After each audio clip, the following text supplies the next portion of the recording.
Gédéon de la Tchétchova n'a pas eu d'adversaire à un haut niveau.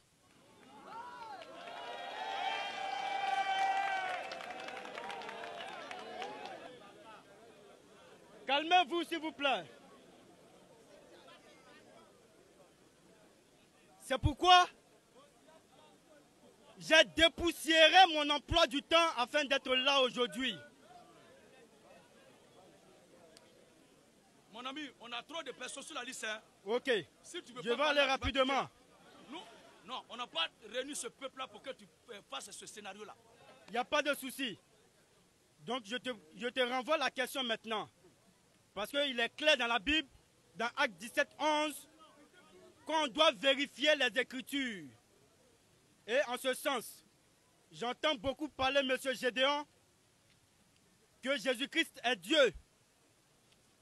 Et j'aimerais qu'il me prouve par les versets bibliques que Jésus-Christ est Dieu. Et ma deuxième question, de me prouver dans la Bible qu'on doit goûter une femme avant de la marier. Alléluia! Je commence par la dernière question. Pour ceux qui m'ont suivi jusque-là, je n'ai jamais dit que la Bible dit qu'il faut goûter la femme. Je répète encore. Et il faut assumer devant l'histoire et tout le peuple. J'ai toujours été clair que c'est un journaliste qui m'a interviewé et qui m'a posé la question par rapport au mariage. J'ai dit l'acte sexuel précède les cérémonies du mariage. Parce que l'acte sexuel, c'est lui d'abord qui marque le mariage. C'est lui le mariage. S'il n'y a pas d'acte sexuel, il n'y a pas de mariage. C'est pourquoi on ne devait pas mettre la charrue avant le bœuf. On ne peut pas célébrer quelque chose qui n'existe pas. Il faut d'abord le mariage lui-même avant sa célébration. Et le journaliste a dit donc, en d'autres termes, on doit la goûter. Je dis, si c'est le mot que tu veux prendre, si c'est cela pour que tout le monde puisse comprendre, cela est juste. Parce que la parole de Dieu elle-même là, il faut la goûter avant de l'accepter. Même un habit qu'on doit porter là, on doit essayer avant de porter.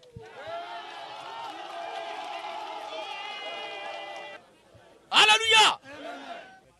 Et c'était le journaliste, lui, quand il a fini son élément, il a publié dans tout le pays, à Abidjan.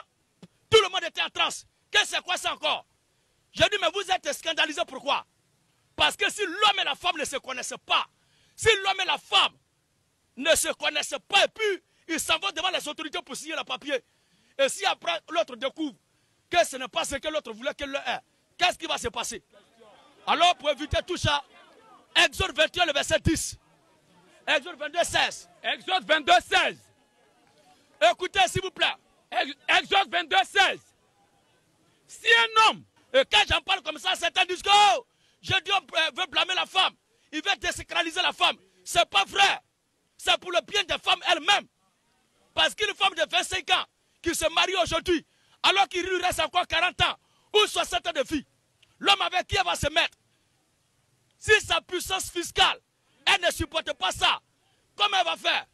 Ou bien, si c'est un poussé non démarré, elle va faire quoi? Et les pasteurs disent, il faut prier, c'est à croire. Non, on ne peut pas prier pour cela. Les prières, on doit faire là, c'est pour autre chose. Voilà mon exposé, comme j'ai fait ce jour-là. Et la Bible dit la parole de Dieu, il faut la goûter. Si la parole de Dieu qui est sacrée même, on doit la goûter d'abord avant de la croire. Nous les humains, on est quoi pour ne pas se goûter? Voilà ce qu'il a dit. Écoutez Corinthiens. Et l'apôtre, alléluia, l'apôtre Paul aussi en son temps, quand tu dis quelque chose et que ce n'est pas un verset de la Bible qui a dit la chose, il faut avoir le courage de ne pas mentir sur la Bible. Il faut être honnête pour dire que c'est moi qui ai dit ça. Et l'apôtre Paul en son temps, qu'est-ce qu'il dit? 1 Corinthiens 7, verset 12. Oui. Aux autres là, ce n'est pas le Seigneur. Il a été clair. Mais c'est moi qui l'ai dit. Voilà. Donc ce n'est pas aujourd'hui qu'un serviteur de Dieu dit quelque chose sans dire que c'est la Bible qui a dit ça. Amen. Ça ne date pas d'aujourd'hui. Alors je le répète encore, avant qu'un homme ne s'engage dans la procédure de cérémonie de mariage avec la femme, les deux doivent se connaître d'abord. Je le réitère encore. Je peux? Et le passage d'Exode 22, 16. Exode 22, 16. Oui. Si un homme séduit une vierge qui n'est point fiancée, C'est une vierge qui n'est point fiancée. et qu'il couche avec elle, Qu'il couche avec elle. il paiera sa dot. Donc ça va, après avoir couché avec elle, Il paiera sa dot. c'est là que la dot vient. Et la prendra pour femme. C'est le contraire qui se fait dans la communauté, c'est ce que je combats. Il faut l'acte d'abord, avant la dot, avant la cérémonie. Je peux? Ok.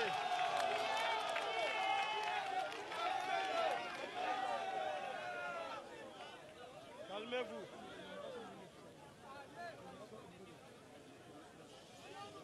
Calmez-vous. Je t'écoute. Ok. Nous avons bien compris ce que M. Gédéon a dit. Mais j'aimerais avoir un lecteur, s'il vous plaît, pour lire mon verset, si possible. Mon frère, s'il te plaît, viens m'aider. Faut lire, on va partir. Ok. Oh. Je viens, comme toi. La Bible nous dit, dans Proverbe 28, verset 9, si quelqu'un détourne l'oreille pour ne pas écouter la loi de l'Éternel, sa prière même est une abomination. Donc l'Éternel Dieu a donné des lois que nous devons respecter. Et moi, je ne suis pas d'accord avec ce que Gédéon a dit tout à l'heure. Et il y a un verset contradictoire que je vais prendre.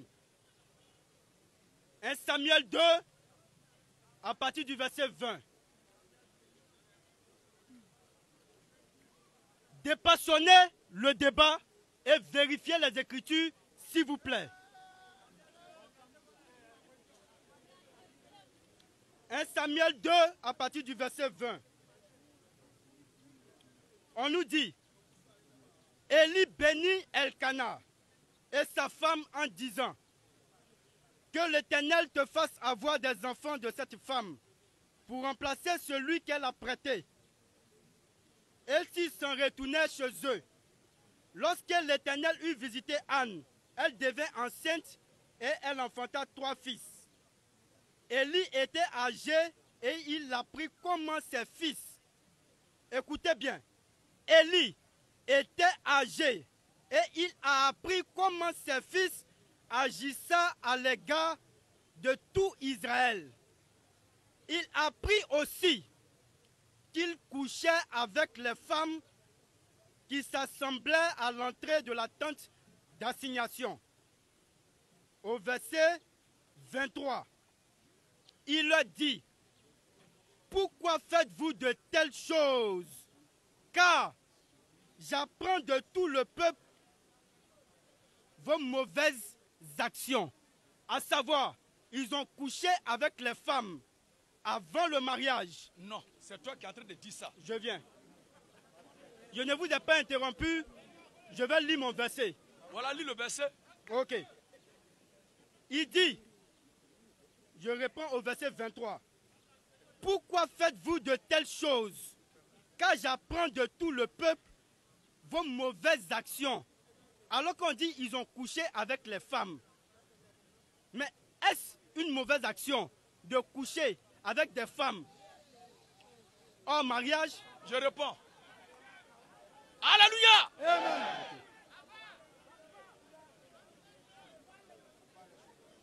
S'il vous plaît. Je n'ai pas encore fini, monsieur. On veut gagner un temps parce que ce que tu es en train de dire nous perd le temps. Quand, alléluia. Pourquoi? Relisons le passage là. Relisons. 1 Samuel 2, à partir du verset 20. Élie bénit Elkana. C'est ce que vous dites toujours là. Quand vous tombez sur mes vidéos là, prêtez oreille pour aller écouter l'intégralité, ne prenez pas les trucs sur TikTok. Au lieu de venir là, nous perdre le temps. Quand tu dis que tu as un passage contradictoire, moi j'ai lu un texte qui dit que Si un homme c'est d'une vierge qui n'est point fiancée, oui, et qu'il couche avec elle, ensuite, il paiera sa dot, oui, et la prendra pour femme. Maintenant tu dis tu vas apporter la contradiction. Lisons le passage qu'il a donné là. Élie bénit Elkana Élie bénit Elkana et sa femme en disant que l'Éternel te fasse avoir des enfants de cette femme. Élie bénit Elkana et sa Femme. Mais la Bible dit c'est qu'un homme paye la dot après avoir couché là, que la femme est sa femme. Donc, ils ne sont pas venus célébrer le mariage devant le sacrificateur ou bien l'homme de Dieu. Mais c'était déjà sa femme. Et pourquoi l'Écriture parle comme ça? Parce qu'il y a un enfant d'abord, Oui. qu'ils avaient, comment il s'appelle là? Samuel. C'est Samuel. Comme leur premier enfant, Samuel, a été pris pour être au service de Dieu. C'est ça. L'homme de Dieu prie pour eux, pour que Dieu les console en remplaçant celui qu'ils ont donné pour être au service de Dieu. Ça veut dire que ces gens-là, ils ont commencé leur affaire là depuis longtemps. Enfant est sorti même dedans. Alors, continuons. Élie bénit Elkanah et sa femme. Mais Elkanah là, c'est le père de Samuel.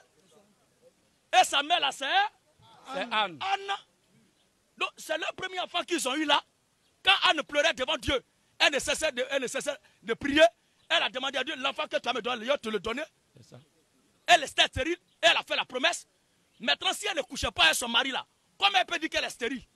C'est parce qu'elle couchait avec son mari, elle ne contractait pas de grossesse, qu'elle demandait à Dieu de l'exaucer.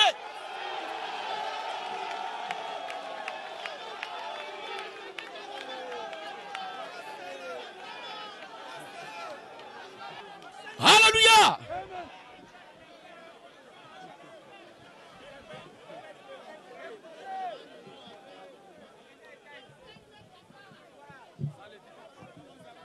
Je sais que le souhait, le désir de tous mes détracteurs, c'est de m'humilier un jour publiquement, me fermer la bouche. Des petits esprits. Mais laissez-moi vous dire quelque chose. Alléluia.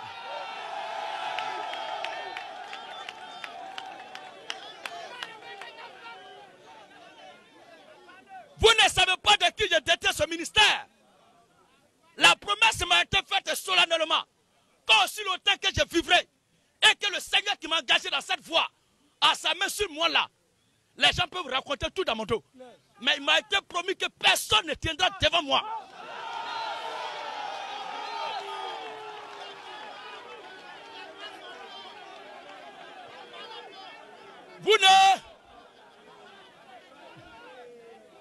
Alléluia. Vous ne savez pas peut-être. Vous ne savez pas peut-être qui a rassemblé ces gens-là. Depuis maintenant, tu as boité ici là. Quelqu'un ne joue pas musique. Il ne fait pas cadeau. Ils ne font pas danser les gens. Il n'y a pas de vente de quelque chose. Les gens ne tombent pas à trace. Et puis, avec des paroles simples, les gens sont comme ça. C'est la divinité qui fait cela. Et aussi longtemps. Et aussi longtemps que vous n'aurez pas cette révélation-là, vous serez toujours ridiculisé comme ça. Parce que ce que tu possèdes en toi, pour venir me contredire ça, tu avais ça depuis longtemps, si c'est de Dieu, tu pouvais faire ce qu'il fait là. C'est ça. Et ceux qui vous envoient là, ils ne savent pas, ils n'ont pas la révélation que c'est Dieu qui fait ce qu'il fait là. Regardez vous-même. Aucun humain n'a le pouvoir de faire cela. Mais c'est la divinité qui veut dire quelque chose et qui rassemble les gens pour le faire. Alors on va terminer le passage. Élie bénit Elkanah et sa femme. Élie bénit Elkanah et sa femme. En disant. Élie bénit Elkanah et sa femme. En disant. Que l'Éternel te fasse avoir des enfants. Que l'Éternel te fasse avoir des enfants. De cette femme. Oui. Pour remplacer celui qu'elle a prêté à l'Éternel. Oui. Pour remplacer celui qu'elle a prêté à l'Éternel. Pour remplacer celui qu'elle a prêté à. Ça veut dire qu'ils ont déjà un enfant qu'ils ont donné à Dieu. Maintenant. Et ils s'en retournaient chez eux. Oui. Lorsque l'Éternel lui visitait Anne. Elle devait enceinte. S'il vous plaît, écoutez maintenant le passage. Lorsque l'Éternel lui visitait Anne. Vas-y frère. Lorsque l'Éternel lui visitait Anne. Lorsque l'Éternel lui visitait Anne. Elle devait enceinte. Elle devait enceinte. Et elle enfanta 3 fils. Elle enfanta 3 fils et 2 filles. 3 fils et 2 filles. Et le jeune Samuel grandissait auprès de l'Éternel. Voilà, le premier garçon, lui grandissait auprès de l'Éternel. Élie était fort âgé. Élie était fort âgé. Et il a appris comment ses fils agissaient à l'égard de tout Israël. Mais moi je n'exhorte pas les gens à agir contre les uns les autres. Je dis simplement, avant qu'on ne célèbre le bac là, il faut qu'il y ait d'abord des bacheliers. Parce que la Bible dit que le mariage soit honoré de tous. Il faut d'abord le mariage. Quand la Bible dit honore ton père et ta mère, c'est parce qu'ils sont là déjà. Donc on ne peut pas célébrer le mariage si ça n'existe pas. On ne peut pas célébrer l'anniversaire si l'homme n'est pas né. On célèbre ce qui existe. C'est ce que je dis aux gens, puis vous ne comprenez pas. Moi-même qui suis là, je ne peux pas vous dire le contraire de ce que Dieu a fait. C'est devant moi que mon père allait doter ma mère. Et la majorité ici, là, il n'y a pas un qui va dire ici, là, que c'est quand il allait voir les parents de la femme. Il allait la doter, après avoir fait quoi, aller à la mairie, prier à l'église, ou bien dans le lieu de culte, que les deux soient allés. Non. Alors, Je pense que Élie a appris comment ses fils agissaient à l'égard de tout Israël. Élie a appris comment ses fils agissaient À l'égard de tout Israël. Vas-y. Élie a appris comment ses fils agissaient à l'égard de tout Israël. Comment ses fils agissaient à l'égard de tout. Moi, je ne prêche pas la dépravation de mèche. Je ne prêche pas le désordre, le chaos. Mais je prêche d'être sûr dans quoi tu veux t'engager. Vas-y, frère. Il a appris aussi qu'il couchait avec les femmes. Qui s'assemblaient à l'entrée de la tente d'assignation. Mais l'Éternel avait interdit de faire cela. Moi, il n'a pas dit d'aller coucher avec les filles à l'église, n'importe comment. Ou bien les filles qui sont à l'entrée de la ville. Oh, c'est ce qu'il faut ici. Oui. Il lui a dit, pourquoi faites-vous de telles choses? Voilà. Car j'apprends de tout le peuple. Vos mauvaises actions. Oh, c'est comment il a dit de sortir avec la femme avant de la doter là. Ce n'est pas moi qui ai inventé la loi. C'est la loi de Dieu qui a dit si un homme couche avec une vierge, il paiera sa dot. Et la prendra pour femme. Donc ça ne peut pas être contre la loi de Dieu. Moi, je n'ai pas demandé aux gens d'aller coucher avec les filles n'importe comment. Jamais. Quel passage qui dit de doter la femme avant d'aller coucher avec elle? Si on passe, on passe à quelqu'un. il n'y a pas de souci. Comme vous avez dit cela, c'est que on peut goûter votre fille, votre propre fille, avant aussi de donner votre dot. Comme ton père aussi a goûté ta mère avant que tu ne naisses. Non. On doit être logique.